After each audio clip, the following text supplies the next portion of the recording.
Close your eyes right now and picture paradise.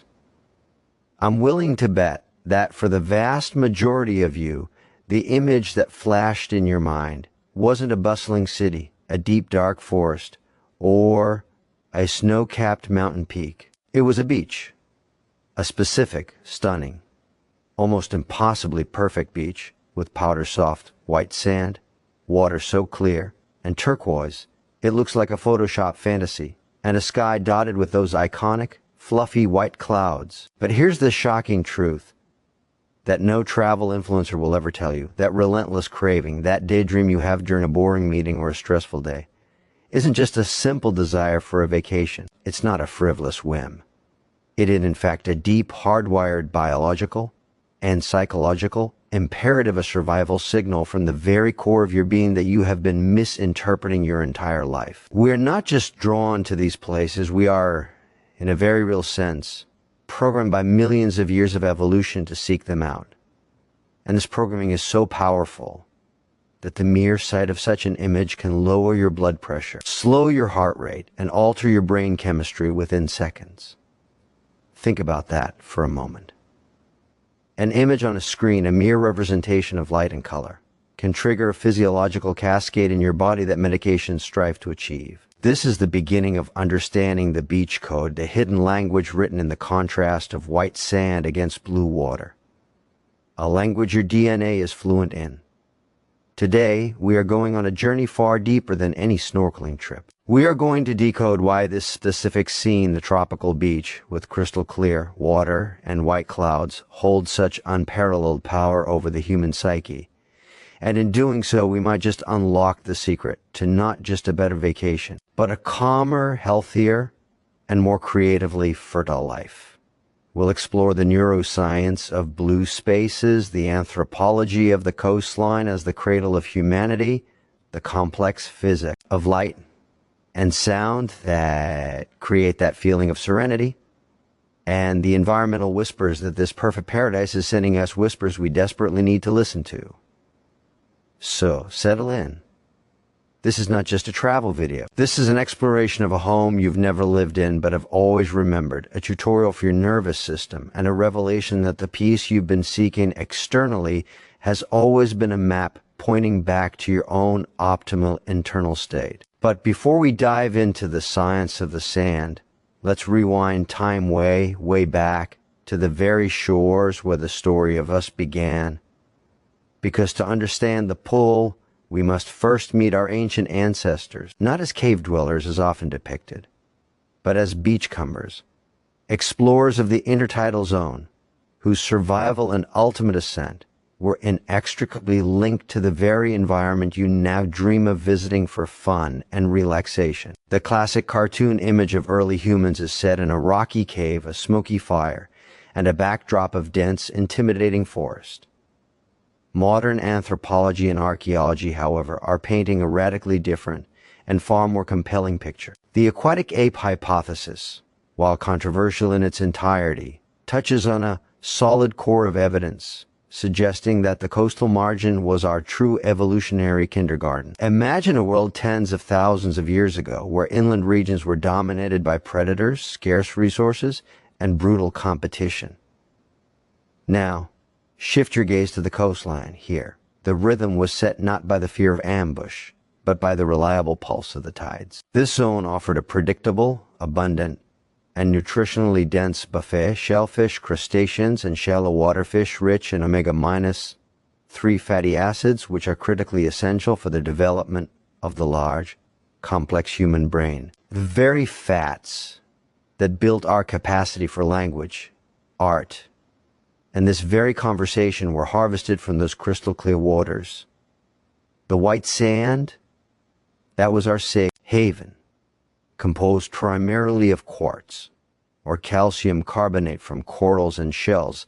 It is inherently clean, drains quickly, and is difficult for large predators or venomous insects to traverse quietly. It provided a sterile, soft, and defensible campsite with a panoramic view of both the approach from the land and the bounty of the sea. The water's clarity wasn't just aesthetic, it was a matter of life and death. Murky water hides threats predators like crocodiles or dangerous jellyfish. Clear water allowed our ancestors to forage safely, to see what they were harvesting, and to monitor for danger. That innate preference for visual clarity in water is still embedded in us as a primal safety signal. Furthermore, the presence of those white, puffy cumulus clouds in the sky indicated stable, fair weather, no impending storms to threaten a vulnerable community by the shore. So when you gaze at that idyllic scene, your subconscious isn't just seeing a pretty postcard. It's recognizing, on a cellular level, the ultimate evolutionary real estate, a place of abundant food, accessible fresh water from rainfall collected in coconuts or rock pools, safety, predictability, and community. This is the first layer of the beach code. It is a memory of prosperity and security. But the connection runs even deeper than survival logistics. It taps into the fundamental geometry of human perception. The horizon line where the sea meets the sky is one of the longest, straightest, most unobstructed sight lines a human can naturally experience. In our modern world of cluttered screens, cramped commutes, and artificial walls, our visual field is constantly bombarded with chaotic, close-range stimuli which the brain must laboriously process, leading to cognitive fatigue and stress. The beachscape offers what psychologists call soft fascination. The gentle, repetitive motion of the waves, the vast, unbroken vista, and the fractal patterns of clouds provide just enough interest to hold our attention without demanding intense cognitive processing. This allows the brain's default mode network, the region associated with daydreaming, creativity, and mental restoration, to finally activate. You are, in essence, giving your overworked prefrontal cortex a vacation. The data is unequivocal. Studies using EEG and heart rate monitors show that exposure to images or real views of blue spaces like this causes a significant shift towards alpha brainwaves, which are linked to relaxed, meditative states and away from the high beta waves associated with anxiety and active concentration. So that daydream is your brain's literal cry for its required maintenance cycle. But we're only just getting started. Now let's break down the individual elements of the scene: the color, the sound, the texture, and understand how each acts as a direct, pharmaceutical-grade intervention on your stressed nervous system. Let's perform a sensory dissection of this paradise, starting with the most dominant feature, the color blue. The human eye has evolved to be exceptionally sensitive to variations in blue and green light, a trait that likely helped our ancestors discern subtle changes in water depth, weather conditions, and foliage. But the impact of that specific turquoise to sapphire hue goes far beyond mere perception. Color psychology research consistently shows that blue is overwhelmingly associated with feelings of calm, trust, stability, and peace. It's no coincidence that it's the world's favorite color. But the blue of a tropical sea is a special category. The clarity of the water, allowing us to see the sandy bottom or the dappled light on coral, creates a spectrum of blues from pale, almost luminous aqua near the shore to deep, profound indigo at the horizon. This gradient is visually soothing, guiding the eye effortlessly across the landscape. Then there's the white. The stark, reflective white of the sand and the bright clouds acts as a perfect visual counterpoint. It provides high contrast, which our brains find pleasing and stimulating without being aggressive, and it reflects and amplifies the sunlight, flooding the scene with a quality of light that feels pure and energizing. This combination, vivid blue against brilliant white, creates a visual clarity that feels like a cognitive reset, cutting through the visual noise of our gray, beige, and artificially lit urban environments. Now, mute the picture and consider the soundscape. If you've ever used a white noise machine or a sleep app, you've likely encountered the sound of ocean waves. There's a profound reason for its efficacy. The sound of waves breaking on the shore is a rhythmic, predictable, and broadband sound. It contains a mix of frequencies that mask more jarring, irregular noises, a car horn, a shat, a door slamming, that trigger our threat detection systems. The wave's rhythm is non-metronomic. It has a natural, organic ebb and flow that mimics the most calming rhythm we know, our own breathing and heartbeat when we are in a state of rest. Neuroscientists have found that listening to these wave sounds can synchronize our brain waves to their pattern, inducing a state similar to deep meditation. It's a form of auditory entrainment, gently pulling your frantic internal rhythm down to a slower, more harmonious pace. Now imagine adding the tactile dimension. The feeling of warm, fine sand beneath your feet is a massive sensory input. Each step requires micro-adjustments in your muscles and tendons, a process called proprioception, which grounds you firmly in your body and the present moment, a stark contrast to the disembodied feeling of floating through a digital workday. The water's temperature in these tropical zones is typically close to or just below our skin temperature, creating a sensation of envelopment without shock, a return to the amniotic fluid of our earliest existence. Even the smell of the beach, the salty, slightly sulfuric tang of seaweed and ocean spray plays a role. The negative ions produced by breaking waves and the general air movement near the sea are believed to increase the flow of oxygen to the brain, boosting mental alertness and mood while decreasing stress hormones. So every single element of this scene is a carefully crafted tool for neurological and physiological repair. But this isn't just a one-way transaction where we extract peace. The existence of such places and their current state is a two-way communication. That crystal clear water and pristine sand are not just beautiful. They are vital signs, a diagnostic report on the health of our planet. And the message they are sending right now is one we can no longer afford to ignore on our quest for personal peace. Here lies the profound and urgent paradox of our modern longing for the perfect tropical beach. We yearn for these places as sanctuaries from a world we've made chaotic.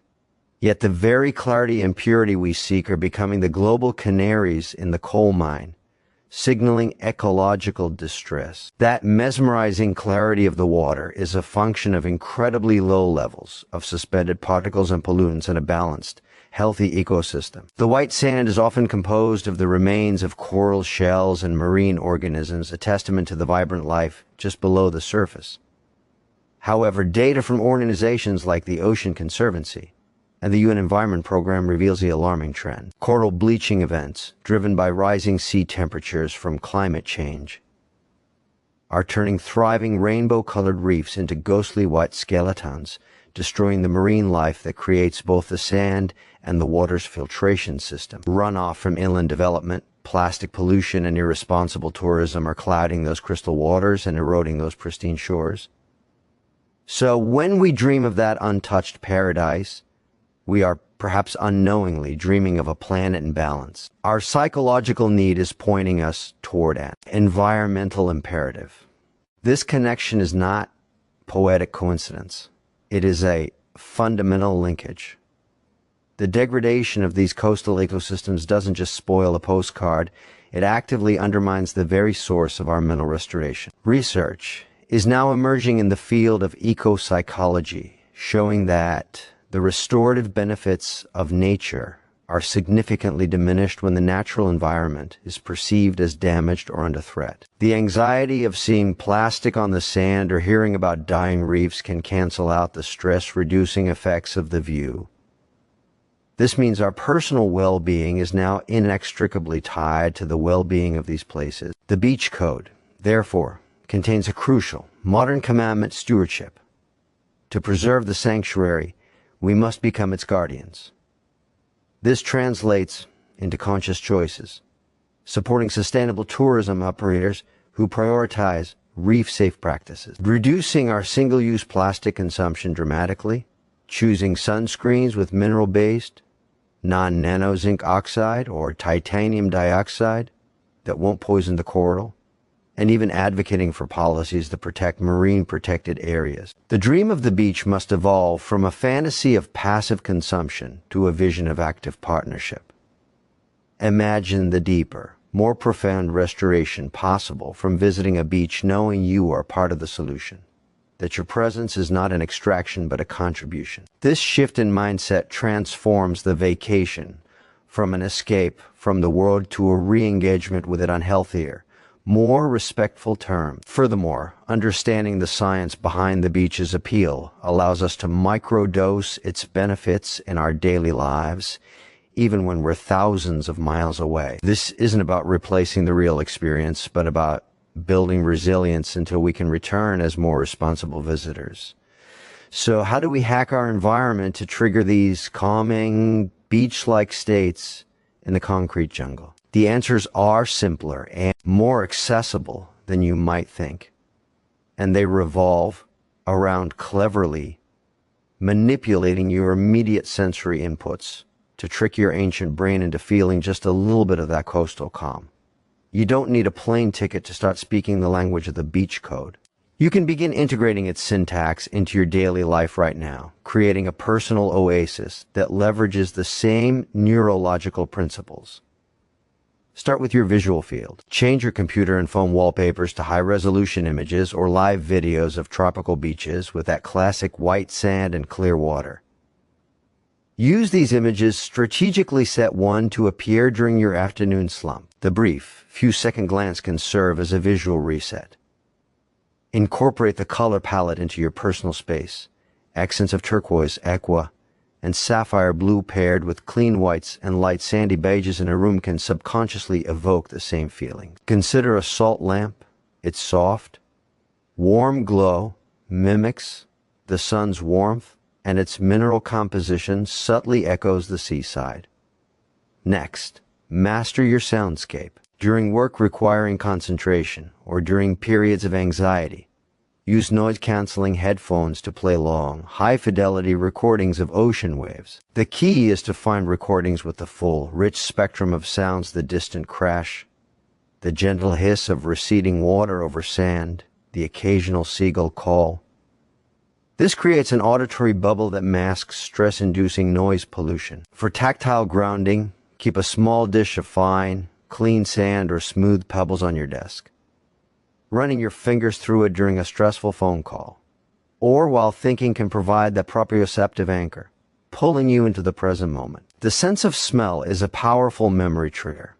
Use essential oil diffusers or candles with scents like sea salt, coconut, ozone, or mild driftwood. These olfactory cues can instantly transport your limbic system, the emotional center of your brain, to a calmer state. Even your hydration can be part of the ritual, adding a pinch of high-quality mineral salt to your water not only has potential electrolyte benefits, but subtly connects you to the taste of the sea. The ultimate hack, however, is to practice what's called visualization immersion. When you're overwhelmed, close your eyes for just 3 minutes. Don't just picture the beach, immerse yourself in it using all the senses we've discussed. Feel the imagined sun on your skin, the grit of the sand between your toes. Hear the specific rhythm of the waves in your mind.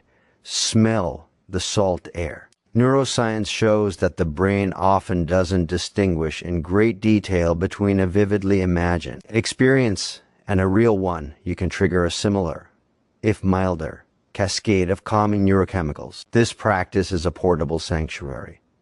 But all these hacks lead us back to the ultimate irreplaceable source, the real thing. This is where your agency becomes most powerful.